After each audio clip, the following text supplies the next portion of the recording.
What is up, everybody? My name is Bunny. And I'm Jessica's Fluffy Unicorn K. And welcome to Bitchin' and Eating. I wish I could have found Creepypasta edition. Yeah, no, I wish I could have found like creep bay pasta, creep bay pasta. Because, we're bay and I just wanted to make it sound more cute. Not that it's cute tonight. So today Tonight we will be taking you on a tale of woe, mystery, caution, and warning. Just so you know. Forewarning. Sorry. Go ahead. Today we will be making a repeat of the other day when we made macaroni and cheese and Alfredo. Except for this won't have no Alfredo in it, sadly. It's just going to be the mac and cheese. And I'm going to be preoccupying myself. Sadly, we couldn't make the chicken parmesan because our little sister disturbed us. Yeah, she will be here for this weekend. So, without further ado, let's get it started. Kay's gonna be over here doing her little... opening up all these little Sazone packets and putting it in this. I'm putting some of the Sazone in our chicken, which I will be cooking It's up actually really good. It's a unique seasoning that will add color to your food, so it'll make the chicken orange. Yes. Alright, you guys. There. So let's start this out. I already am. I know. I mean, what I've written down for us. Some of you may or may not have known the subject that we will be discussing with you tonight. And sorry, I did not I wrote this, but I don't remember it. And just how dangerous it can be. These are some warnings that you will see when you first open the app in just the terms and conditions. Well, you're using Our service. Well, you're using... It says out. Oh, sorry. While you're using our service, please be aware of your surroundings. Play and community safety. Yeah. This is loud. Maybe we should wait until the chicken's done. Yeah, maybe. So, you guys will continue the story after the chicken's done because this is extremely loud. I guess we didn't really, but yeah. This is only our second one, so we'll just have to play it by ear. Yeah, really. We apologize. This is not very creepy. The most creepiest thing is that hideous face on the board. Did you see that? That's not even creepy. You shut up. He's staring at you evilly. She's, I'm gonna get you, Bunny. I'm gonna get you while you sleep. Don't worry about it, guys. Chantel will make up for her stupidity. Her videos are always awesome. Yeah, we are collabing with Foodie Booty tonight. Foodie Beauty. Damn, Bunny. What? Why do you have to cook chicken so long? What do you want me to do about it? Like it's your fault, I know. Oh, damn. This is so much woe that we're, oh, shiza. Yay! My new shirt. It just now got seasoned. I seasoned your shirt. Whoa, that just like made it orange. That's awesome. You won't be able to tell it in the mac and cheese. No, I might change the macaroni and cheese. Now I don't know when it's done. It turns white though. Well, if it's orange, how the hell are you supposed to know? I know.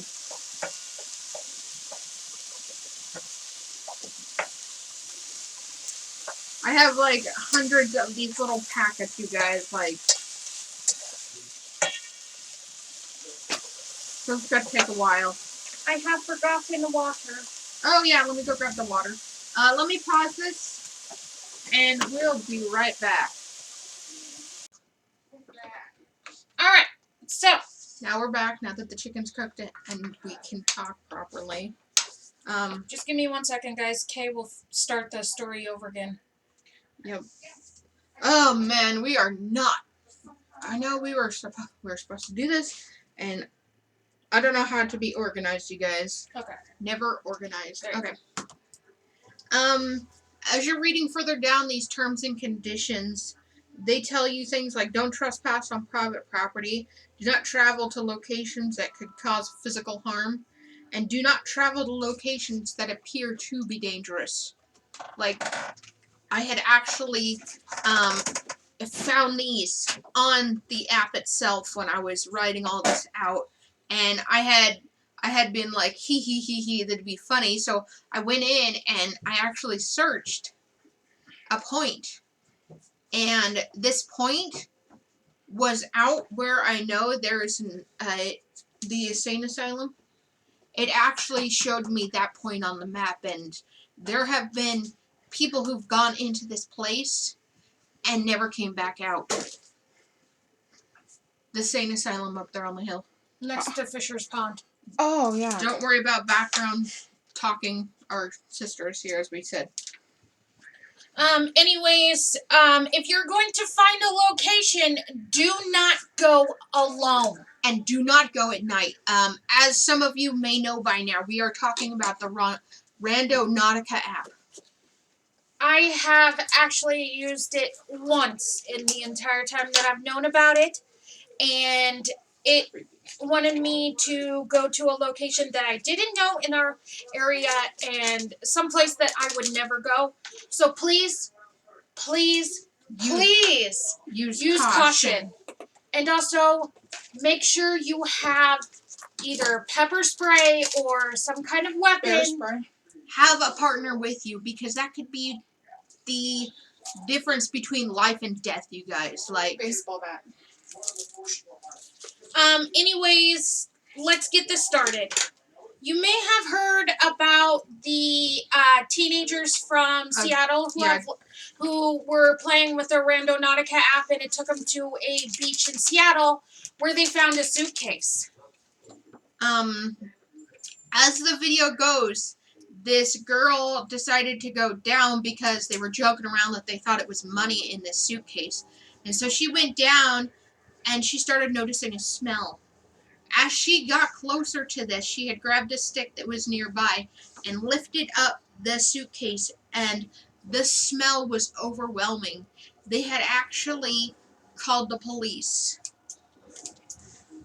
So the Seattle police later confirmed that the contents inside of the suitcase was actually human remains. Not all of them. They were actually cut up, and there were 2 bodies. Yep, the reports of the remains belong to a 35-year-old Jessica Lewis and 27-year-old Austin Werner. They had both died on June 16th. So this happened on June 20th. They found the bodies on June 20th, and the murder happened on June 26th. No, June 16th. June 16th, and they were both shot multiple times. In the chest. Yeah, see, this is what we mean, you guys. Like, there was actually, in the video, you can see an old woman pushing a shopping cart, and, they later, tried to find her as one of the suspicious suspects. What is that? Unsubs, as Criminal Minds call it. Subs. Unsubs, as Criminal Minds called it. Yeah, it was crazy, you guys. Like, this app is not to be joked around with. Like, straight up. There are other stories that we've came across on the internet. A couple on the beach happily heading to their allotted destination. Soon got scared as a boat with several men started to near the shore, proning the couple to flee in fear. Yeah. There was also Oh, okay. There was also another story about a young woman that had decided to use this app alone and at night. Oh, there's this. There's one in there.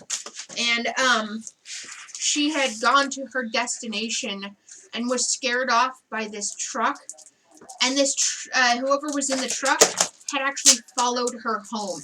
You guys, they followed her home. See, this app is scary. Can you just not please make such racket noises over there? So, a user decided to go randonauticing with the intentions of scary and came across a boulder in the woods with a bear lying against it and what appears to be dried blood. However, if this is true or not, we don't know, but it was frightening. Yeah, like just to come across that in a forest, like when you're alone, like it would be terrifying whether it was an actual gravesite of something terrible or not. Like, I didn't write this one down, but this grandma had taken her grandkids out randonauting one time, and they had gone to their destination, which was actually, that's cute, a gravesite of a unsolved murder. I don't remember what the girl's name was, but she had been murdered back in the 80s. She had been babysitting and disappeared. After coming home, on her way home. She disappeared on her way home. And to this day, you guys, that murder remains unsolved. Like, I mean, we can't really say that all the stories from Randonautica are scary. I mean, people came across messages that they've been looking for, or they, like, you can set out different intentions for this. Like, somebody set out with owls or rainbows or, butterflies or money, and, they've come across it. Like, it's just cautionary of how you're using the app. It's completely crazy. When I was researching Randonautica, just to come up with some ideas, was to come up a couple stories that weren't, creepy. Even though this is creepy pasta, I wanted you guys to walk away with, if you guys do decide to use this app, that it's not all evil. There was a couple who had lost one of their babies to miscarriage, and they decided to do a Randonautica. Well, they put hope in the the destinations, and they actually found the word hope as somebody's name on a gravestone, and it gave them hope. I mean, these stories aren't all bad, but playing with an app that doesn't really have a specific destination, and it's kind of unknown. So, I mean, this stuff just doesn't happen in America. There was actually a group of Mexican randonauters that also went out on the intentions of being scared. They ended up in an abandoned mansion out in the middle of a forest. You're going to have to wait for a while because we're not done yet. Out in the middle of a forest. There's one in there that I want. Well, we'll come down after we're done. And they came across a dead body that was... Okay. They came across a dead body that was cut up and placed around different rooms of this mansion. Like... I mean, the things that happen, I mean, not to say that every single YouTube about nodding is real. I mean, I've seen a few fake ones where this girl was walking in this park, and she went across this bridge, and, this girl came at her. We know for damn sure that's not fake. Or that's not real, that was made up. That was a whole setup. Well, I mean, there was actually another one where... that actually filled this up. Alright. There was actually another story, similar. Oh. That's half the one I used. Okay. Where they had gone out with, the intentions of clowns, and they were walking through a forest across a bridge, and suddenly, in the tree line, there was a freaking scary-ass clown standing there, and then it started running at them. I don't know if it was made up or not, but that was scary as hell, especially if it were me. I'd probably pee my pants and run. Obviously, I would run and pee my pants. I don't know if I could do that at the same time. I'm not very good at multitasking.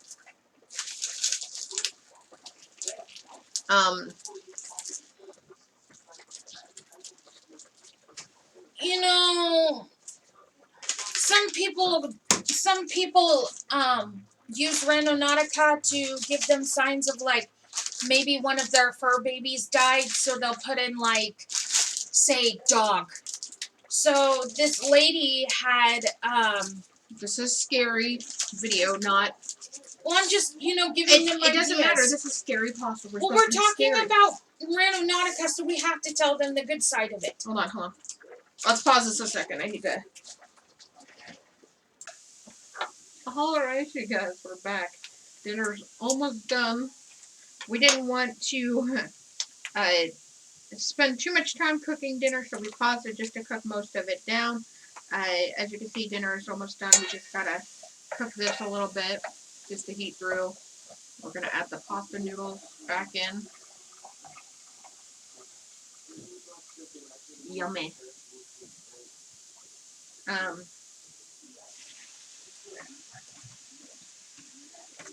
So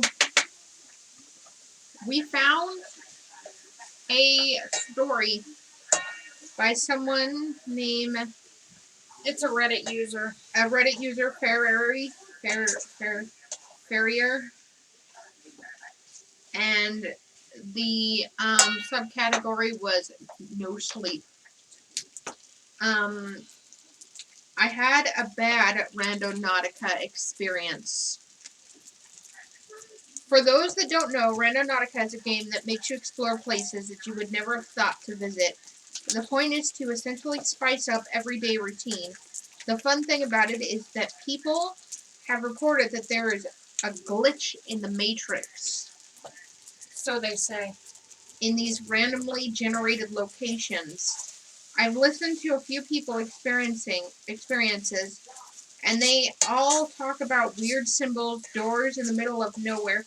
I've actually heard about those too, like stairs that lead to nowhere and doors that they're just there. I also learned that you should never go up these stairs that are just in the middle of the forest. Like, you never want to do that. And,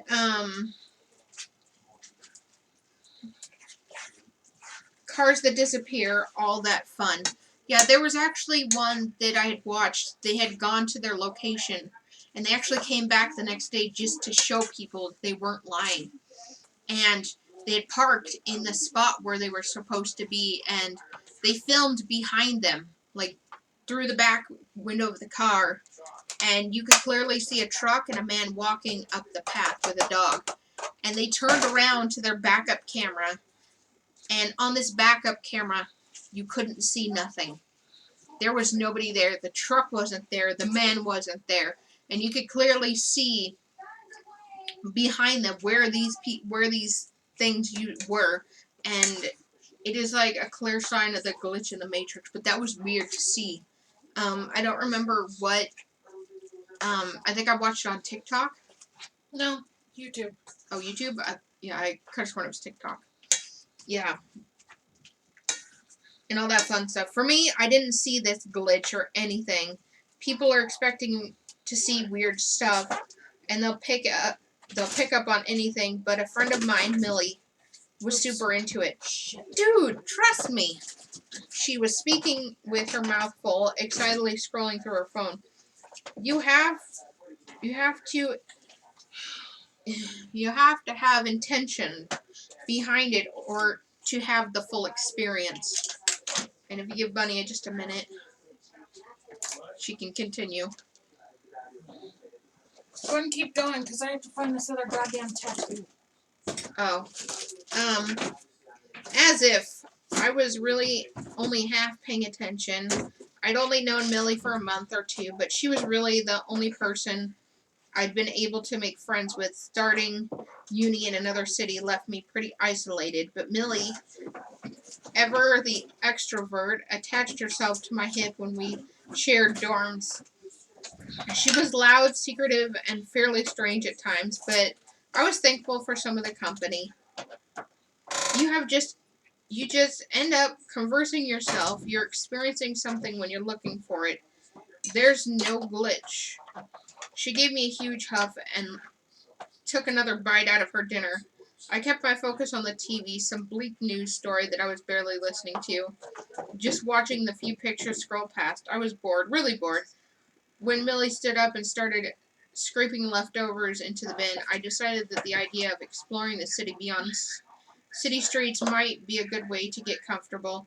Glitch or not, just before she left the room, I spoke up. Okay, hold on. We will continue this story in a moment. Okay. Do we have silverware? I think I got spoons instead of forks. That's okay, we can use chopsticks instead of spoons.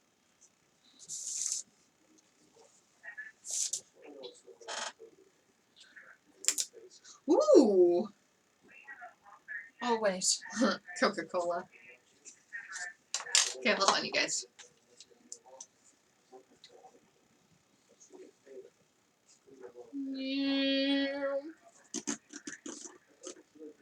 Now let me get some chicken and broccoli and stuff.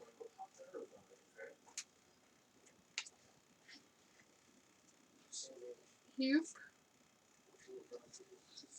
Whoop. Okay. You may proceed in eating. Continue the story.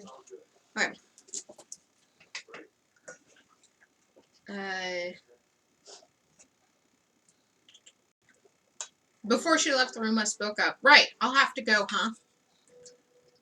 She had a massive smile on her face, so I knew she got it. I smiled too. I'll do the rando thing, but Millie was already pushing the app screen in my face. I pushed it away and spoke up over her ranting. But I'm doing it anyway. Oh. But I'm doing it by myself. You gave me one, I'll give you one.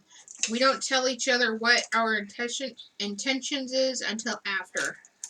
There was part of me who actually wanted to see if it was real.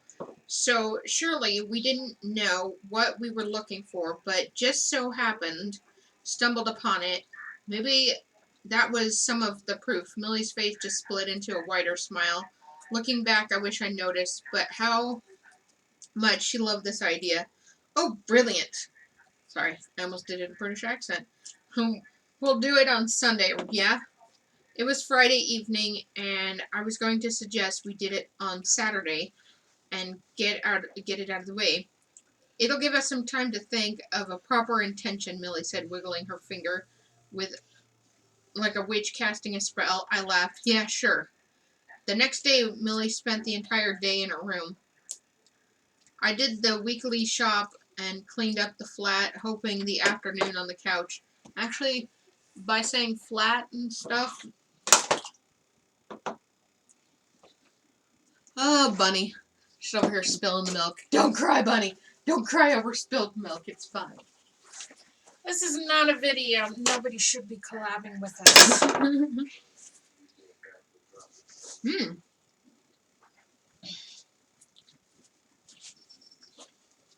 Now that I get to try it, it's really good. Okay, yeah, but they apparently, per, some of these words choices, they're from England. Every now and then, when I walked past a room, I heard something like a furious whispering argument growing in volume and then cut short.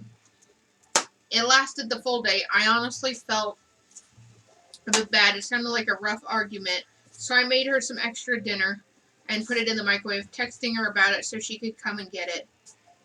We'll leave at 6 p.m. tomorrow. I eagerly await your location. At this point, I'd honestly forgotten about the plan. I downloaded the apps as I was eating, thought of a simple intention, just my name written somewhere, screenshotted the location and sent it to her with a game on. The location she'd given was just the map. She probably just cropped it. When I searched it up, it was somewhere in a massive park, a 30-minute journey away. 6 in the afternoon seemed a bit late. It was winter, so it was basically pitch at the time, but I thought it would add a bit of fun to the whole experience. I finished my evening off, threw a torch and a Swiss Army knife into my bag just for safety, and went to bed honestly excited for a little adventure. the next day. I slept on that Sunday, and it was already 1 p.m. by the time I rolled out of bed. But I got dressed early and made my way to the kitchen, spending the day with some maids. Message you when I'm at the location. I thought it was a bit shitty that she had gone out after she got so excited for the plan, but a bit weird. I shrugged it off and waited a couple of hours till catching the bus to the park. It was a normal day, a normal week even. Nothing had stood out, so I was glad to do something out of the routine. On the dot at 6, I got a selfie from Millie at some dark alleyway by a bunch of graffiti. I smiled, hopping off the bus, and started looking around for my exact location. The torch came handy. The search led off the path and away from the street lamps, past your typical late night park visitors, and eventually to an old fence off building. I was I was flooded with adrenaline, fear. Honestly, I didn't think it was a good idea to search the ground or hop the fence. I took a picture and sent it to Millie. Don't think I'll go in, but it looks pretty cool. No, the reply was immediately.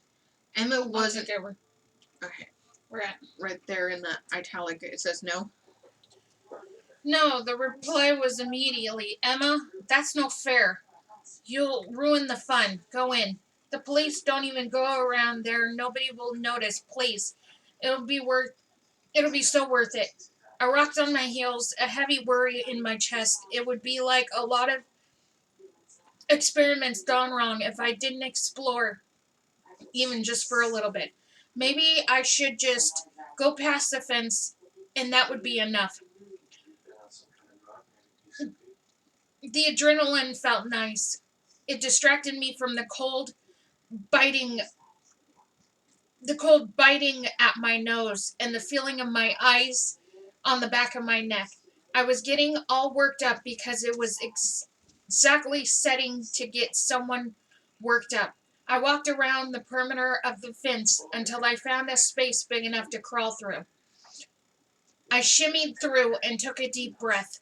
It was silent. This far into the park, cars on a busy street where they were so far away.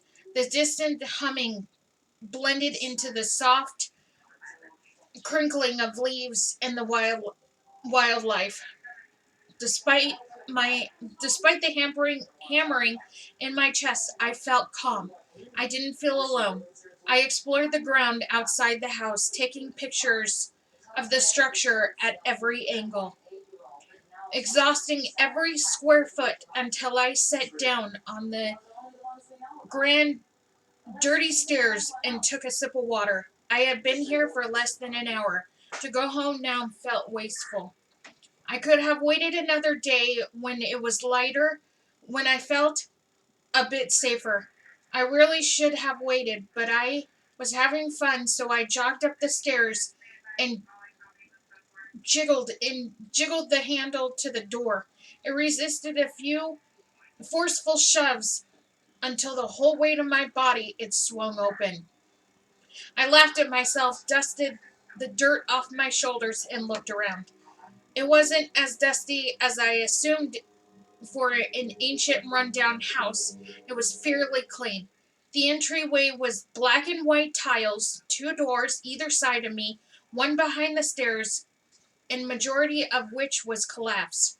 First I went to the door on my right. There was no resistance to open the door. It swung open and a quiet creak led to a cozy little living room. It looked like it had been abandoned in the hurry. There were no covers over the old furniture. A few shelves were packed full with sun-stained books, and set a table near the hearth Hearth. hearth with a open book, half done candle, and a plate with few with very few old crumbs. I wonder why all this stuff remains. This had to be generally antique, so for it to still be standing here nearly untouched was strange. Perhaps this was My first true Nautica experience. I spent a while just exploring the little room, taking as many pictures as I could. There was a copy of Pride and Prejudice on one of the shelves, and when I took it out, it was fairly good. Flipped through the pages were fragile and brown, but not crusted in dirt. The right hand corner inside the cover sat a faded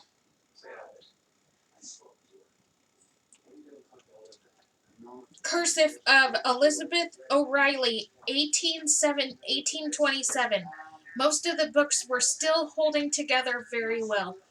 I slipped a few of them into my bag. It was incredible. I could have spent the entire night exploring that room, frozen in time. At the moment, I was so thankful I had done this, but the cold was starting to get me, so I slipped on my backpack, left the room with everything in exactly how I left it, but the door opposite loomed, snagged every bit of my curiosity.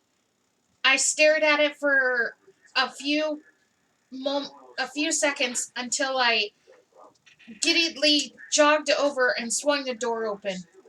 It was an equally cozy room with a wide bookshelf. I'm immediately drawn to it. I ran my fingers over the spines of the top of the familiar titles caught my eye. Pride and Prejudice. My first thought was honestly, now there's one to keep and one to sell. So I opened it to check the condition, and it was just as good as the rest. Fragile, brown, but holding together in the right. And in the corner, once again, was Elizabeth O'Reilly, 1827. I paused to reread it again. I took out my backpack, took out the other copy of Pride and Prejudice, and held them up, side by side, identical, beyond identical. When I opened the cover, the writing was basically the same, down to the E. I put the two books back into my bag and stopped by the entry of the door. There was no cover over the old furniture. It was like it was abandoned in a hurry. A few shelves were packed full. What? Did it like repeat itself? Yeah. Huh?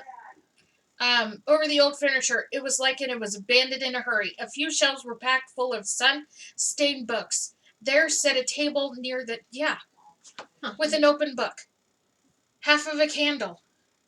Well, let me see. Hold on. Hold on, you guys. Sometimes Reddit users mess up their own stories. Suddenly, the cold wasn't my issue. My heart started racing. This is genuinely explains the glitch in Matrix and broke into reality.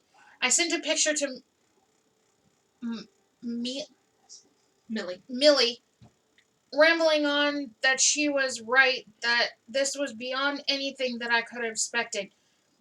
She quickly responded with, "Have you checked the back room?" Where's that? Right there. Okay.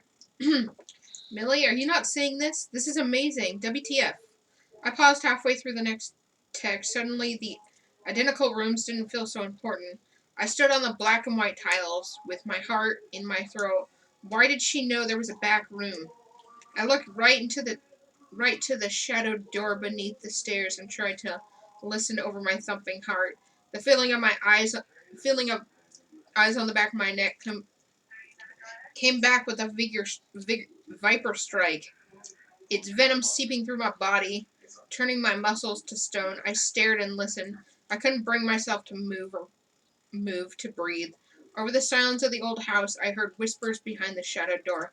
Mindlessly, I walked to the right room.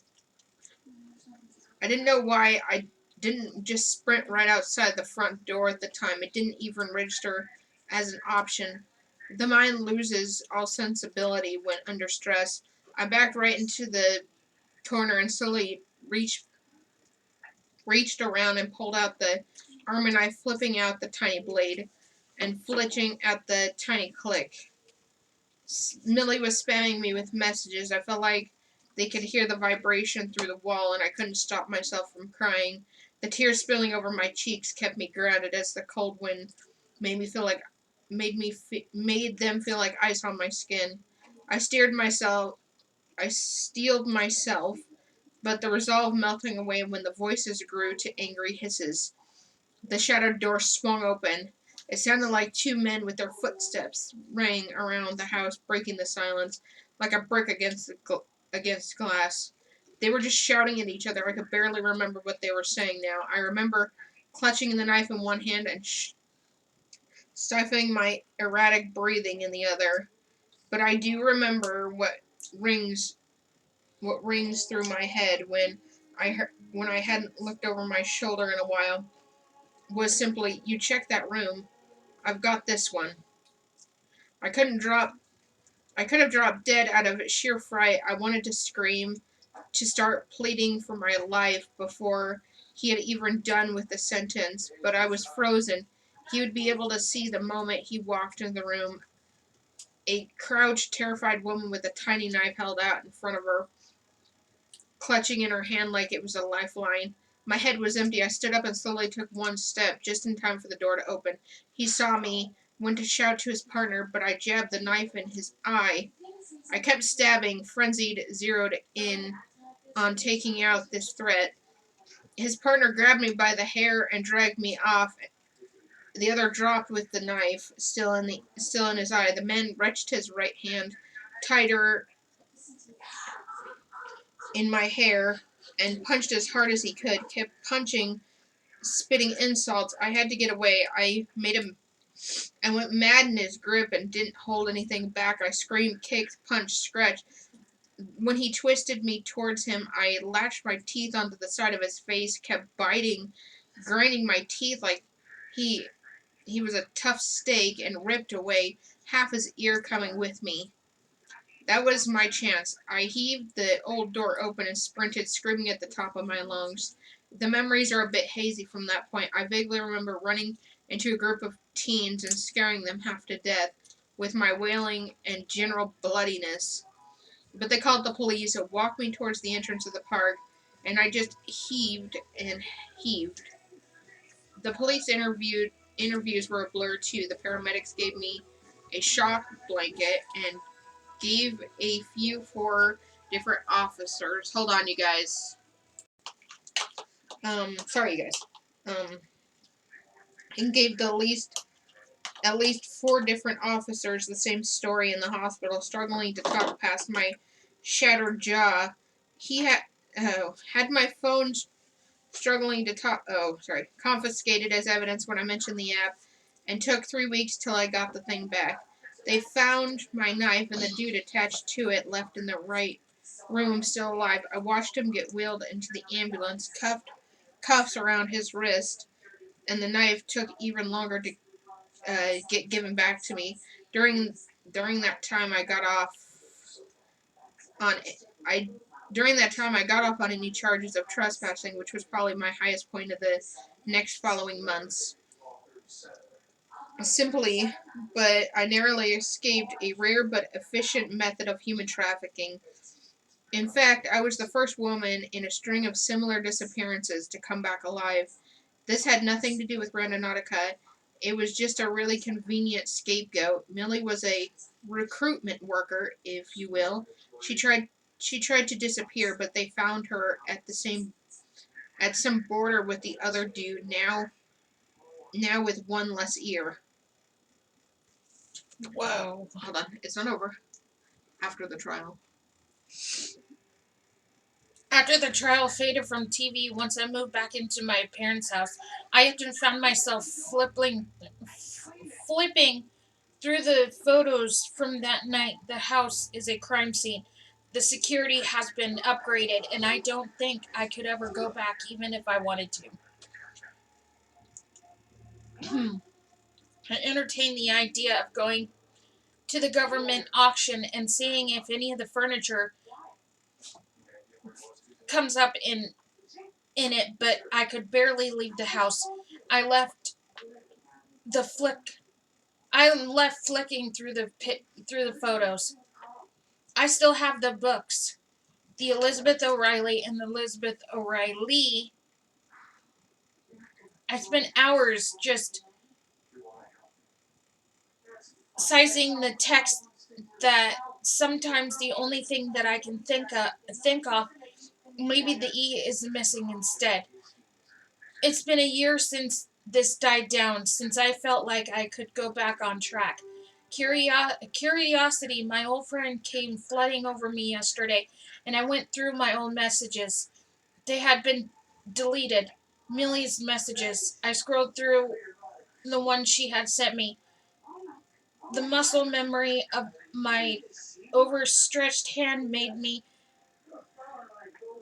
swell a gag through them. However, just before my own messages with pictures, I just read it over and over again. I couldn't stop smiling like a effing maniac.